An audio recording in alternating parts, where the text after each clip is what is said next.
Thank you, Mr. Chair. Director, thanks for being here. When Fannie and Freddie were taken into conservatorship in '08, Treasury received warrants that give it the right to buy common stock in each of the GSEs equal to 79%, I guess, of the total outstanding shares. And those warrants expire in September of 2028. And in August of 2020, the Congressional Budget Office issued a report that estimated Treasury could not only receive $190 billion for its senior preferred shares, in addition to the $110 billion from exercising its warrants in the GSEs. So while the conservatorship has gone on for far too long, I'm concerned that given the Biden administration's record to date, that these warrants could be used as kind of a slush fund or piggy bank to advance any of the partisan housing agenda. And do you have any comment on that, or is that something that you guys have identified and are worried about at all? Well, thank you for the question, and I think these conversations need to take place with Treasury in terms of what their plans are for the warrants since they own them, and we have not had those conversations with them. So no conversations with Secretary Yellen at all about this topic so far?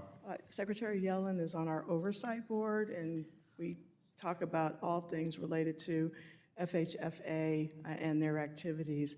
But on this specific topic of the warrants, we have not had that conversation. Okay, very good. The Securities and Exchange Commission recently reproposed the conflicts of interest rule, which could unintentionally impair the ability of private mortgage insurers from procuring reinsurance through the capital markets.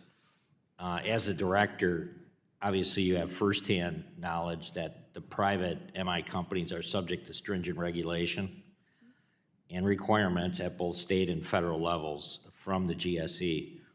And that they use reinsurance through the capital markets to manage risk and capital.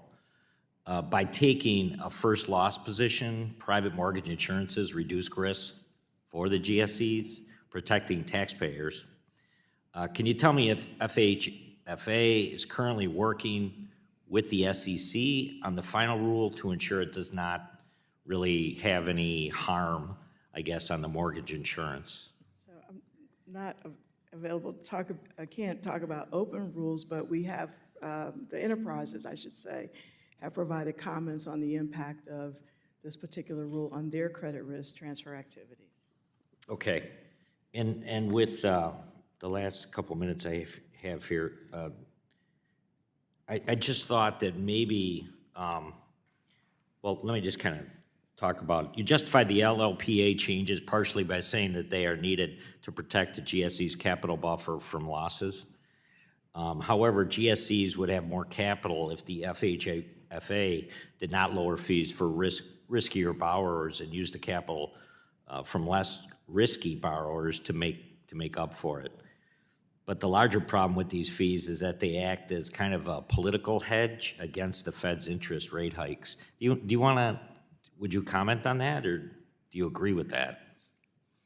I think what I think is true is that the changes that we made in the pricing grid actually help with safety and soundness because they're calibrated to the capital rule that's in effect, and they also cover some of the administrative costs that the enterprises have. That's what the guarantee fee does, and the upfront fees are part of that.